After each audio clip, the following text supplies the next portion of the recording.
بسم اللہ الرحمن الرحیم۔ میرا نام ہانیہ ہے۔ میرا تعلق کراچی سے ہے۔ میں اپنے ماں باپ کی اکلوتی بیٹی تھی۔ میرے والد کی پرچون کی دکان تھی اور والدہ اسکول ٹیچر تھیں۔ ہم اپنی زندگی میں بہت خوش اور مطمئن تھے۔ میں امی سے زیادہ ابو کے ساتھ اٹیچ تھی۔ ابو میری ہر چھوٹی بڑی خوشی کا خیال رکھتے تھے۔ وہ بچپن ہی سے میری ہر خواہش پوری کیا کرتے تھے۔ امی اکثر بولا کرتی کہ ہانیہ کو سر پر اتنا مت چڑھاؤ، آپ اس کی عادتیں خراب کر رہے ہو، کل کو اس نے اپنے سسرال بھی تو جانا ہے۔ اور ابو اکثر امی کی بات سے چڑ جایا کرتے تھے۔ وہ کہتے کہ ہم دونوں باپ بیٹی کے پیار سے جیلس ہوتی ہو، تم ہماری ایک ہی تو بیٹی ہے، اگر میں اس کی خواہش پوری نہیں کروں گا تو پھر میرے کمانے کا کیا فائدہ۔ زیادہ تر ابو مجھے امی کے اسکول جانے کے بعد اپنے ساتھ دکان پر ہی رکھتے تھے۔ جب میں 6 سال کی ہوئی تو میں نے اسکول جانا شروع کر دیا۔ اسکول کا پہلا دن تھا، میں نے امی کے ساتھ گھر جانے سے منع کر دیا۔ اسکول کے گیٹ کے باہر میں ضد کر کے بیٹھ گئی کہ ابو لینے آئیں گے تو ہی گھر جاؤں گی۔ امی نے میرے منہ پر تھپڑ مارا۔ ابھی کچھ ہی دیر گزری تھی کہ ابو مجھے لینے آ گئے۔ ان کو دیکھتے ہی میں ابو کی ٹانگوں سے لپٹ گئی اور رونے لگی۔ ابو نے فوراً مجھے اپنے سینے سے لگایا اور بولے، ہانیہ بیٹا کیا ہوا ہے، اس طرح کیوں رو رہی ہو؟ تو امی بولی، میں نے مارا ہے، آپ نے اسے اتنا ضدی کر رکھا ہے۔ ضد کر رہی تھی کہ ابو کے ساتھ ہی جاؤں گی۔ ابو نے مجھے گود میں اٹھایا، میری پسند کی چیزیں مجھے دلوائیں، جس سے میں امی کا تھپڑ بھول گئی اور خوش ہو گئی۔ لیکن میری وہ خوشی زیادہ دیر کی نہیں تھی۔ جب ایک دن ابو کو کسی کی کال آئی کہ آپ کی والدہ کا انتقال ہو گیا ہے۔ میرے ابو کا گھر گاؤں میں تھا اور امی کی نوکری کی وجہ سے ہمیں کراچی شفٹ ہونا پڑا، کیونکہ میرے ننیال والے کراچی کے رہنے والے تھے اور شادی سے پہلے امی کراچی میں ہی جاب کرتی تھیں، تو انہوں نے ابو کو فورس کیا کہ ہم ادھر ہی رہیں گے۔ میری اتنی اچھی جاب ہے، میں اپنی جاب نہیں چھوڑ سکتی۔ مجبوراً ابو کو بھی ساہیوال چھوڑ کر کراچی جانا پڑا۔ میری دادی ابو کے کراچی جانے پر خوش نہیں تھی۔ وہ اپنے بیٹے کو اپنی آنکھوں سے اوجھل نہیں ہونے دینا چاہتی تھی، لیکن اب ابو امی کے ہاتھوں مجبور تھے اور وہ اپنی روتی ہوئی ماں کو چھوڑ کر امی کے ساتھ کراچی شفٹ ہو گئے۔ ابو کو کراچی سے آئے ہوئے کافی عرصہ گزر چکا تھا۔ اس دوران اب وہ صرف ایک مرتبہ دادی سے ملنے کے لیے گئے۔ دادی کی لاکھ منتیں کرنے کے باوجود ابو وہاں نہیں رکے اور کراچی واپس آ گئے۔ کبھی کبھار ابو فون کر کے گھر والوں کی خیر خیریت معلوم کر لیا کرتے تھے۔ ابو کی یاد میں رو رو کر دادی کی آنکھوں کی بینائی چلی گئی۔ ابو کو کسی نے بھی نہ بتایا۔ ابو کے ساہیوال میں نہ رہنے کی وجہ سے چاچو لوگوں نے ابو کو بہت پرایا کر دیا تھا۔ کچھ بھی ہو جاتا وہ لوگ ابو کو کبھی کچھ نہیں بتاتے تھے۔ ایک دن جب ابو دکان پر تھے تو ابو کو کسی کی کال آئی کہ دادی انتقال کر گئی ہیں۔ کال کسی رشتہ دار نے کی تھی۔ یہ خبر سنتے ہی ابو زاروں قطار رونے لگے۔ ایک تو انہیں اپنی ماں کے چلے جانے کا دکھ تھا اور دوسرا یہ دکھ تھا کہ انہیں اپنے سگے بھائیوں نے نہیں بلکہ دوسروں نے دادی کے انتقال کی خبر دی ہے۔ یہ سب سوچ سوچ کر ابو کا دماغ چکرانے لگا۔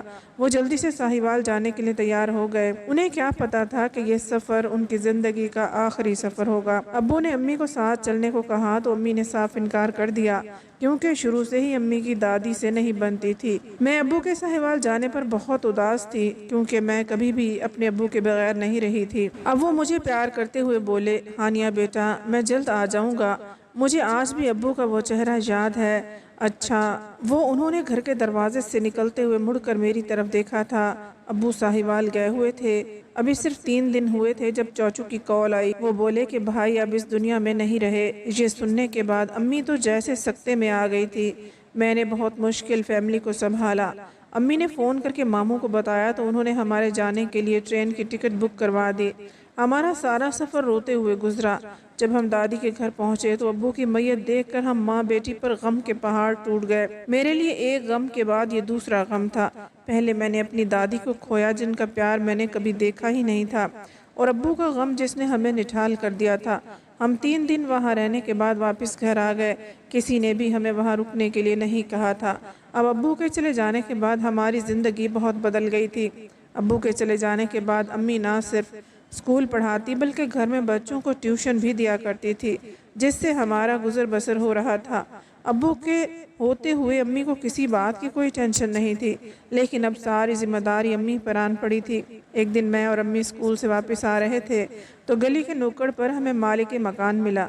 وہ امی سے بولا کہ مجھے آج ہی گھر کا کرایہ چاہیے۔ مطلب امی نے اس سے کہا کہ میرے پاس ابھی نہیں ہے، جب تنخواہ ملے گی تو میں دے دوں گی۔ تو وہ بدتمیزی پر اتر آیا اور بولا، میرا گھر خالی کر دو۔ جیسے تیسے کر کے امی نے اسے گھر کا کرایہ دیا۔ امی کی ایک دوست نے امی کو مشورہ دیا کہ تم اتنے بڑے گھر میں اکیلی رہتی ہو، کوئی چھوٹا سا گھر کیوں نہیں لے لیتی کرائے پر، تاکہ تمہیں کرایہ دینے میں بھی آسانی ہو۔ اس طرح ہم وہ گھر چھوڑ کر دوسرے گھر میں شفٹ ہو گئے۔ وہ بالکل چھوٹا سا گھر تھا۔ اس گھر کا مالک اور اس کا بیٹا بالکل بھی اچھے انسان تھے۔ امی جانتی تھیں کہ وہ شریف انسان ہے، اس لیے امی جہاں کہیں بھی جاتی مجھے اپنے ساتھ ہی رکھتی۔ بعض دفعہ تو وہ مجھ سے اتنا چڑ جاتی کہ غصے میں بولتی، تیرا باپ تجھے بھی اپنے ساتھ ہی لے جاتا۔ امی نے مجھے زمانے کی گرم ہواؤں سے بچا کر رکھا ہوا تھا۔ ابو کے چلے جانے کے بعد میرے چاچو لوگوں نے ہمارا حال تک نہ پوچھا۔ امی کے اپنوں نے بھی ہمارا ساتھ چھوڑ دیا۔ اس مشکل گھڑی میں ہم ماں بیٹی دونوں تنہا تھے۔ جب کبھی امی مجھے تنہا گھر چھوڑ کر جاتی تو ایک عجیب سا خوف ہمیشہ ان کے ساتھ رہتا تھا۔ ایک دن بیٹھے بیٹھے پتہ نہیں امی کے دماغ میں کیا بات آئی، وہ مجھ سے بولی، ہانیہ، میں تمہاری شادی کر کے تمہارے فرض سے آزاد ہونا چاہتی ہوں۔ تمہارا باپ اس دنیا میں نہیں رہا، میں اکیلی عورت تمہاری کب تک ذمہ داری اٹھاؤں گی؟ اس لیے میں چاہتی ہوں کہ تمہارا نکاح کر دوں تاکہ میری پریشانی ختم ہو جائے۔ میرا کیا ہے، میں تو کہیں بھی اکیلی رہ لوں گی۔ امی نے میرے رشتے کی بات چلائی تو ساتھ والی ہمسائی نے بتایا کہ علی پور گاؤں میں ایک رشتہ ہے، اگر تم کہتی ہو تو میں بات چلاؤں۔ میں یتیم تھی تو وہ مجھ پر ترس کھا رہی تھی۔ امی نے کہا کہ تم لڑکے والوں کو کہو وہ آ کر ہانیہ کو دیکھ جائیں، اگر ہانیہ انہیں پسند آ گئی تو پھر میں جا کے لڑکا دیکھ آؤں گی۔ وہ ہمسائی بولی، لڑکا دیکھنے کی کیا ضرورت ہے، لڑکا تو ہیرا ہے، ایسا لڑکا ڈھونڈنے سے بھی نہیں ملے گا۔ مجھے یقین ہی نہیں آ رہا تھا کہ میری شادی ہو رہی ہے، کیونکہ میں اس وقت صرف 16 سال کی تھی۔ اس عمر کی لڑکیاں تو کھلونوں کے ساتھ کھیلنا پسند کرتی تھیں۔ میں خاموش رہی کیونکہ میں خود کو امی پر بوجھ سمجھنے لگی تھی۔ لڑکے والے مجھے دیکھ کر گئے تو میں انہیں پسند آ گئی۔ میرے نکاح میں صرف 7 لوگوں نے شرکت کی تھی۔ اس طرح میں اپنی امی کو دنیا کے رحم و کرم پر چھوڑ کر نہ چاہتے ہوئے بھی کراچی سے علی پور چلی گئی۔ جب میری نظر میرے شوہر پر پڑی تو میری آنکھیں پھٹی کی پھٹی رہ گئیں، کیونکہ وہ مجھ سے عمر میں کافی بڑا تھا۔ میرا اور اس کا کوئی جوڑ نہیں تھا، لیکن اس کے باوجود میرا نکاح اس سے کر دیا گیا۔ میں قسمت کو کوستی یا ماں کو اتنی کم عمر میں میری شادی کر دی۔ میں نے اس گھر میں قدم رکھا تو میری ساس مجھے کمرے میں لے گئی۔ وہ مجھے کمرے میں چھوڑنے کے بعد کمرے سے باہر چلی گئی۔ میں ڈر اور خوف کے مارے خود میں سمٹ کر بیٹھی ہوئی تھی۔ جب میرا شوہر کمرے میں آیا تو میں اسے دیکھ کر ڈر گئی اور رونے لگی۔ وہ سمجھ گیا کہ میں اس سے ڈر رہی ہوں۔ وہ میرے پاس آ کر بیٹھا اور مجھے سمجھاتے ہوئے بولا، میں جانتا ہوں کہ تم بہت چھوٹی ہو، اس لیے میں نہیں چاہتا کہ میری وجہ سے تمہیں کوئی تکلیف ہو۔ یہ رسی لو اور ہر رات مجھے اس سے باندھنا، نہ بھولنا، ورنہ اس کی ذمہ دار تم خود ہوگی۔ میں جو پہلے ہی ڈر اور خوف کے مارے بیٹھی ہوئی تھی، اب تو ڈر کے مارے میرا جسم تھر تھر کانپنے لگا کہ پتہ نہیں ایسا کیوں بول رہا ہے۔ خیر میں نے وہ رسی پکڑی اور کانپتے ہوئے ہاتھوں کے ساتھ اپنے شوہر کو باندھنے لگی۔ شوہر کو باندھنے کے کچھ دیر بعد وہ سو گیا، لیکن ساری رات میں نے بیٹھ کر گزاری۔ میرے ذہن پر ایک ہی بات سوار تھی کہ پتہ نہیں اس کو باندھنے سے کیا ہوگا۔ دوسری طرف مجھے ساری رات نیند نہ آئی۔ اگلی صبح سے میری ساس اور میری نندوں نے مجھے دیکھا تو وہ بولی، کیا تم ساری رات روتی رہی ہو جو تمہاری آنکھیں سوجی ہوئی ہیں؟ میں کچھ بھی نہ بولی۔ میرا شوہر جو پاس ہی کھڑا تھا اس نے نظریں جھکا لی۔ اب تو یہ روز کا معمول ہو چکا تھا۔ جب بھی میرا شوہر کمرے میں آتا تو میں اسے رسی سے باندھ دیتی، اس لیے مجھے کبھی بھی خود کو باندھنے سے نہیں روکا تھا، بلکہ جب بھی میں اسے باندھنے لگتی وہ خود اپنے ہاتھ آگے کر لیتا۔ اسے باندھتے ہوئے مجھے اس پر ترس آتا، لیکن میں کیا کرتی؟ اس بات کا کسی کو بھی نہیں پتا تھا کہ میں اپنے شوہر کو ہر روز رات کو رسی سے باندھ دیتی ہوں۔ ایک دن جب میری نند کمرے میں صفائی کر رہی تھی تو اس نے وہ رسی وہاں پڑی ہوئی دیکھی تو مجھ سے پوچھنے لگی، ہانیہ یہ رسی یہاں کیا کر رہی ہے؟ میں چپ کر گئی۔ اس کے دوبارہ پوچھنے پر میں نے لا علمی کا اظہار کر دیا، جیسے کہ مجھے کچھ پتا ہی نہ ہو۔ اس نے وہ رسی اٹھائی اور باہر پھینک دی۔ میں بہت پریشان تھی۔ یہ خوف تھا جو میرے سر پر منڈلا رہا تھا۔ شام کے وقت میرا شوہر گھر آیا تو میں نے اسے بتایا، آپ کی بہن نے رسی گھر سے باہر پھینک دی ہے۔ تو وہ بولا، تم پریشان مت ہو، اسٹور روم میں ایسی بہت سی رسیاں پڑی ہوئی ہیں جن سے تم مجھے باندھ سکتی ہو، لیکن میری ایک بات یاد رکھنا کہ اس بارے میں گھر کے کسی بھی فرد کو پتہ نہیں چلنا چاہیے، ورنہ تمہارے لیے اچھا نہیں ہوگا۔ میں بولی، جی نہیں بتاؤں گی۔ میری شادی کو تقریباً سال ہونے والا تھا۔ میں اپنی نندوں کے ساتھ گھر کے کام کاج میں ان کا ہاتھ بٹاتی تھی۔ گاؤں میں کام زیادہ ہوتا ہے، اسی وجہ سے رات کو میں اس قدر تھک جاتی تھی کہ مجھے اپنا ہوش بھی نہیں رہتا تھا۔ ایک رات میں کمرے میں دیر سے آئی تو وہ سو رہا تھا۔ اس ڈر سے کہ وہ کہیں جاگ نہ جائے میں رسی باندھنا بھول گئی۔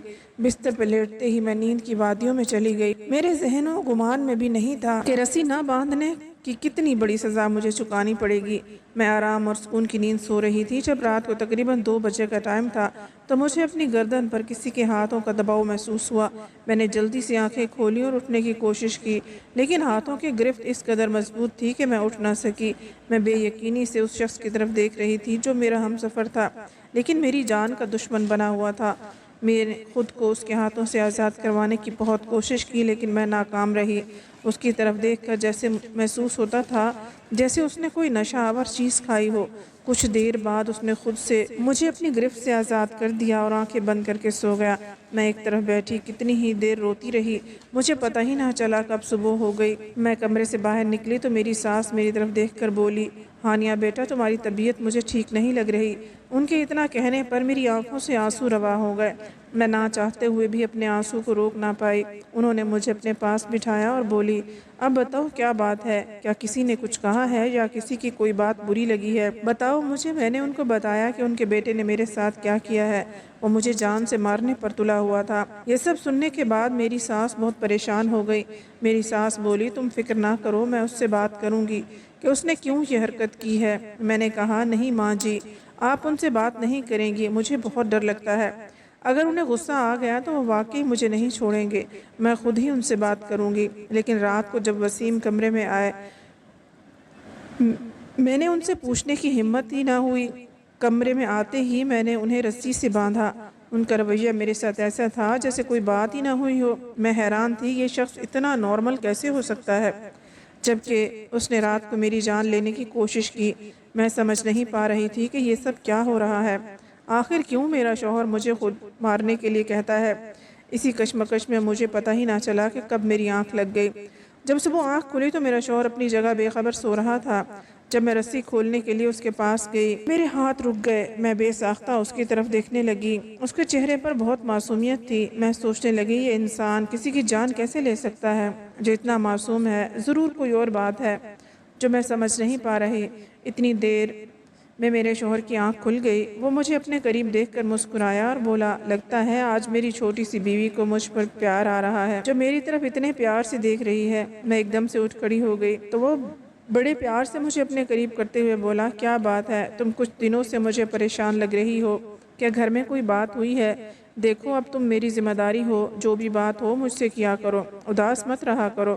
تمہارے چہرے پر اداسی بالکل بھی اچھی نہیں لگتی۔ اپنے ڈر کی وجہ سے میں اپنے شوہر کو کچھ بھی نہ بتا سکی کہ کل رات اس نے میرے ساتھ کیا کیا ہے۔ وہ میرا ہاتھ ہلاتے ہوئے بولا کہ کن سوچوں میں گم ہو گئی ہو، تم سے کچھ پوچھ رہا ہوں۔ میں نے کہا، میں تو بالکل بھی پریشان نہیں ہوں، اور پھر میں نے کیوں پریشان ہونا ہے؟ اس بات کو کچھ ہی دن گزرے تھے کہ میرا دل امی سے ملنے کے لیے اداس تھا۔ میں اپنی ساس کی اجازت لے کر اپنے شوہر کے ساتھ امی کے گھر چلی گئی۔ میری شادی کے بعد امی کافی کمزور لگ رہی تھی، کوئی بھی ان کی دیکھ بھال کرنے کے لیے نہیں تھا۔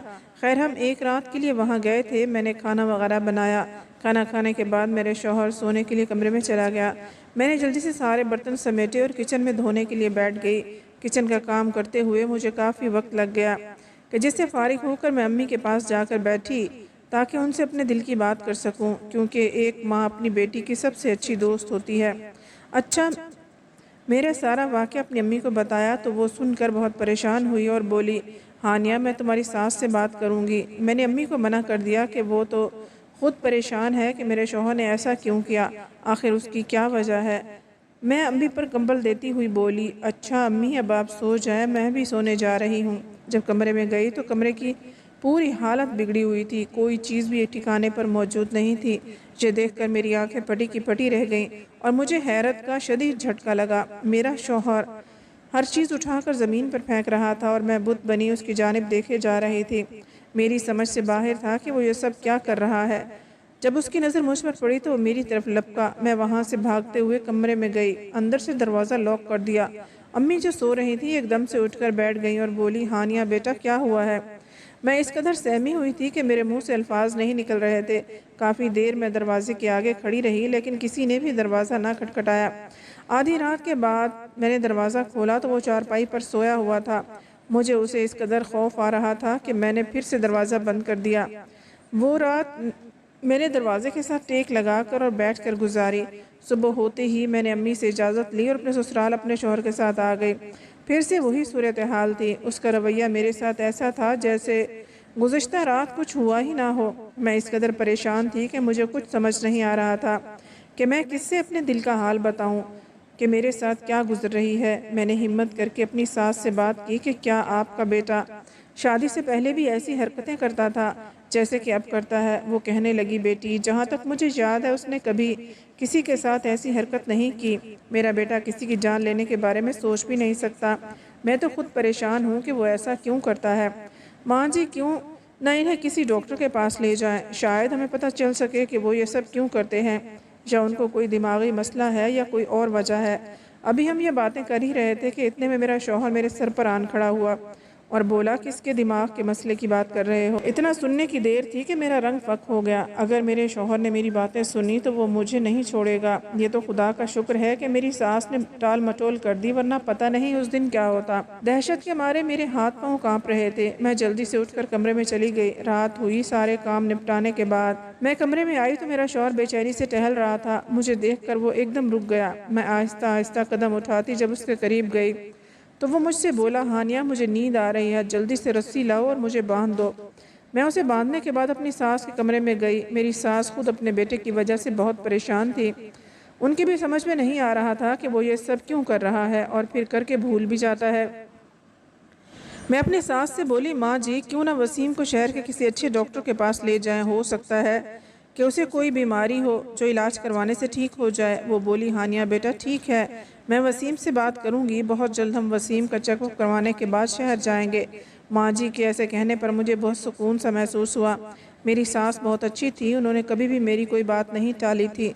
وہ مجھے بالکل اپنی بیٹیوں کی طرح سمجھتی تھی۔ دوسری رات کو جب وسیم گھر لوٹا، میری ساس نے اسے دبے لفظوں میں بات کی کہ میں تمہارا ڈاکٹر سے چیک اپ کروانا چاہتی ہوں، تو وہ ایک دم غصے سے اچھل پڑا کہ مجھے کیا ہے جو مجھے ڈاکٹر سے چیک اپ کروائیں گے؟ مجھے ایسی کون سی بیماری ہے جو آپ میرا چیک اپ کروانا چاہتی ہیں؟ مجھے نہیں جانا کسی بھی ڈاکٹر کے پاس۔ میں دروازے کے پاس کھڑی یہ سب سن رہی تھی۔ جب وہ باہر نکلنے لگا تو میں ماں جی کے کمرے میں گئی۔ وہ میرا ہاتھ پکڑتے ہوئے بولی، ہانیہ میں نے اس سے بات کی ہے، وہ میری بات نہیں مان رہا ہے۔ حالانکہ پہلے ایسے کبھی نہیں ہوا کہ اس نے میری کوئی بات ٹالی ہو۔ پتہ نہیں وسیم ایسا کیوں ہو گیا ہے۔ ہانیہ بیٹا اگر تم برا نہ مانو تو ایک بات کہوں؟ میں بولی، جی ماں جی کہیں۔ وہ بولی، تم اس کو ڈاکٹر کے پاس لے جانے کے لیے منا سکتی ہو، تم اس کی بیوی ہو، اس کی شریک حیات ہو، تمہاری بات وہ ضرور مانے گا، اور پھر جب بات پیار سے منوائی جائے اس سے کبھی کوئی انکار نہیں کر سکتا۔ میں بولی، ماں جی مجھے وسیم سے بہت خوف آتا ہے، مجھے تو ہر وقت ہی کھٹکا لگا رہتا ہے کہ کہیں وہ میرے ساتھ کچھ برا ہی نہ کر دے۔ میں بات کیسے کر سکتی ہوں؟ اگر اس نے غصے میں آ کر میرے ساتھ کچھ ایسا ویسا کر دیا تو؟ ماں جی بولی، بیٹا میں ہوں نا، کچھ نہیں ہوتا، تم آج وسیم سے بات کرو، کل صبح ہوتے ہی ہم شہر کے لیے نکل جائیں گے۔ مجھے پوری امید ہے کہ اگر تم اس سے پیار سے کہو گی تو وہ تمہاری بات کبھی بھی نہیں ٹالے گا اور شہر جانے کے لیے راضی ہو جائے گا۔ میں نے وسیم سے بات کرنے کے لیے حامی بھر لی۔ وسیم سے بات کرنے کے لیے جب میں کمرے میں گئی تو وہ کمرے میں موجود نہیں تھا۔ میں اسے ڈھونڈتی ہوئی صحن میں آ گئی۔ وہ کرسی پر بیٹھا تھا، پتہ نہیں کن سوچوں میں گم تھا۔ میری آہٹ سن کر وہ میری طرف مڑا، بولا، کیا بات ہے؟ کیا تم مجھ سے کچھ کہنا چاہتی ہو؟ میں بولی، ماں جی چاہتی ہیں کہ آپ اچھے ڈاکٹر کے پاس سے اپنا چیک اپ کروائیں۔ وہ میری طرف دیکھتے ہوئے بولا، کیا تمہیں بھی یہی لگتا ہے کہ میں کسی بیماری میں مبتلا ہوں؟ میں بولی، میں نے ایسا تو نہیں کہا، آخر چیک اپ کروانے میں کیا حرج ہے؟ تو وہ میری طرف دیکھتے ہوئے بولا، ٹھیک ہے، میں اپنی بیوی کی بات کیسے ٹال سکتا ہوں؟ ماں جی سے کہنا کہ تیار رہیں، صبح ہم چیک اپ کروانے کے لیے ڈاکٹر کے پاس جائیں گے۔ اگلے دن صبح سویرے میں اور وسیم ڈاکٹر کو چیک اپ کروانے کے لیے گئے۔ صبح سویرے گھر سے نکل پڑے۔ ماں جی کی طبیعت کچھ ٹھیک نہیں تھی، اس لیے وہ ہمارے ساتھ نہ چل سکی۔ ڈاکٹر اکرم شہر کے بہت مشہور اور اچھے ڈاکٹر تھے۔ ان کے کلینک میں ویٹنگ روم میں بیٹھے اپنی باری کا انتظار کرنے لگے۔ جو ہی ہمارا نمبر آیا میں اور وسیم ڈاکٹر کے کمرے میں چلے گئے۔ جاتے ہی ڈاکٹر نے ہمارا مسئلہ پوچھا تو وسیم کی بجائے میں نے بیان کیا۔ وسیم حیرت سے میری طرف دیکھنے لگا۔ میں نے ڈاکٹر کو بتایا کہ ایک دن وسیم نے میری جان لینے کی کوشش کی، کہ میں حیران اس بات پر تھی کہ وہ اگلی صبح بالکل نارمل تھا۔ ڈاکٹر نے کچھ بات اس سے بھی پوچھی۔ میں نے ڈاکٹر کو یہ بھی بتایا کہ میں ہر رات وسیم کو ایک رسی سے باندھتی ہوں۔ ڈاکٹر نے ہم دونوں کی بات سننے کے بعد بتایا کہ آپ لوگ ٹینشن مت لیں، یہ کوئی بہت بڑی بیماری نہیں ہے، ان کو نیند میں چلنے کی بیماری ہے، نیند میں انہیں کچھ پتہ نہیں رہتا کہ وہ کیا کریں، انشاءاللہ یہ بہت جلدی ٹھیک ہو جائیں گے۔ میں کچھ دوائیاں لکھ کر دے رہا ہوں جو آپ باقاعدگی سے انہیں دیتی رہنا، اور ابھی انہیں رسیوں سے باندھنے کی بھی کوئی ضرورت نہیں ہے۔ اس دوائی کے ایک دن کے استعمال سے آپ کو واضح فرق نظر آئے گا۔ ہم دونوں ڈاکٹر کا شکریہ ادا کرتے ہوئے کلینک سے باہر آ گئے تو میرے شوہر بولے، اگر ہم شہر آ ہی گئے ہیں تو چلو میں تمہیں کسی اچھے سے ہوٹل میں کھانا کھلاتا ہوں۔ کھانے کے دوران وسیم اس سے بولا، ہانیہ، کیا واقعی میں نے تمہاری جان لینے کی کوشش کی تھی؟ اگر تمہیں کچھ ہو جاتا تو میں ساری زندگی خود کو کوستا رہتا۔ میں بولی، اس میں آپ کا کوئی قصور نہیں ہے، آپ نے کون سا جان بوجھ کر ایسا کیا تھا؟ کھانا کھانے کے بعد ہم گاؤں جانے والی بس میں بیٹھ گئے۔ جب ہم گھر پہنچے تو ماں جی بڑی بے صبری سے ہمارا انتظار کر رہی تھی۔ میں نے ماں جی کو تسلی دی کہ ڈاکٹر نے کہا ہے کہ یہ بہت جلد ٹھیک ہو جائیں گے۔ یہ سننے کے بعد وہ بہت خوش ہوئی، میرے سر پر ہاتھ رکھتے ہوئے بولی، بیٹا یہ سب تمہاری وجہ سے ممکن ہو سکے، اللہ تعالیٰ تم جیسی بہو ہر کسی کو دے، اللہ تعالیٰ کا لاکھ لاکھ شکر ادا کرتی ہوں۔ اب وسیم پہلے سے بہت بہتر ہے، نیند میں چلنے کی عادت تو انہیں ابھی بھی ہے، مگر اب کوئی الٹی سیدھی حرکت نہیں کرتے جس سے مجھے تکلیف ہو۔ اب میں نے انہیں کبھی رسی سے بھی نہیں باندھا۔ میں اب خود کو محفوظ محسوس کرتی ہوں۔ ایسا نیک اور اچھا شوہر ملنے پر خدا کا شکر ادا کرتی ہوں۔ اگر آپ کو آج کی کہانی پسند آئی ہے تو ویڈیو کو ضرور لائک کیجئے اور اپنے دوستوں کے ساتھ بھی شیئر کیجئے۔ چینل کو ضرور سبسکرائب کریں۔ اگلی ویڈیو تک اجازت دیں۔ اللہ حافظ۔